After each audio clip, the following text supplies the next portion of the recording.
boxing. All right, y'all.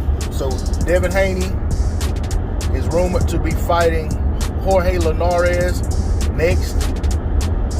We also know that there was talk that his team had sent a term sheet and contract over to Lomachenko, term sheet or contract over to Lomachenko.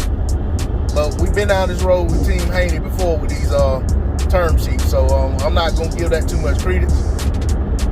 But all of that being said, all signs point to Linares being more realistic than a Lomachenko fight. Now, for my liking, I have no issue whatsoever with Linares' fight. Once again, Linares would be a step in the right direction for Devin Haney. Devin Haney's last performance was against Gamboa. Gamboa is one of my favorite fighters. Still fighting today, no matter how many losses he has. With that said, Gamboa was coming off of that loss, coming off of that injury, and it just, so that just takes away from the luster of the dominant win that Devin Haney put on him. Now, don't get me wrong. If you ask me, had Gamboa not had that Tank fight, and had he been fighting Devin Haney instead of Tank that night, how the fight would have played out, it may have gone just as it did with him fighting Haney after the Tank fight. So I'm not going to take that away from Devin, but facts are facts. You can't go back and change what is or what was. So Linares isn't coming off of an injury, to my knowledge. He's not coming off of a knockout loss. So, Linares he's a game fighter. Linares has all the talent in the world.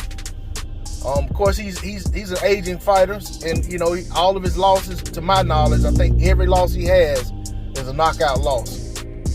Haney is a guy who pretty much wins fights wide on the card. Very seldomly does he get a knockout. It'd be interesting to see, does Devin Haney stop Linares, or is he able to outbox Linares to a decision? Or does Linares beat Devin Haney? I like the matchup. I'm not going to break it down in terms of styles or anything like that at this point, because the fight doesn't seem to be signed, sealed, and delivered yet. But I really like the matchup.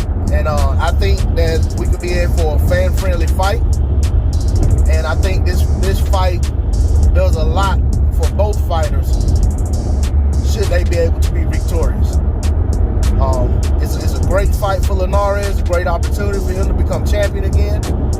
It's a great fight for Devin Haney to show that he can beat the top level guys at 135 pounds when people are saying, who has he fought? Well, he fighting Linares, who will be a common opponent with Lomachenko. Granted, Linares, hasn't just dominated some world-class opponents since his loss to Lomachenko. But at the end of the day, Linares is a name. He's a former champion. He's a guy that, in the sport of boxing came in, I guess, if you will, at one point as he was like a blue-chip prospect, and he was a guy that had a very high ceiling. And I think it was Antonio DeMarco who he ran into that gave him that ugly loss once he had arrived, and it was looked at as a contender, or looked at as a guy that was going to really be something. But he bounced back from that and done great things, and then he get another loss. And but I'm not going to get too deep in that. But Linares is a guy that has a lot of skills. I think he can give Devin Haney some problems. I think Devin Haney can give him some problems. I look forward to the fight. I look forward to the build-up. And I hope the fight gets off. And if it doesn't, then I hope for each guy they're in a very competitive fight or a very good matchup versus somebody else.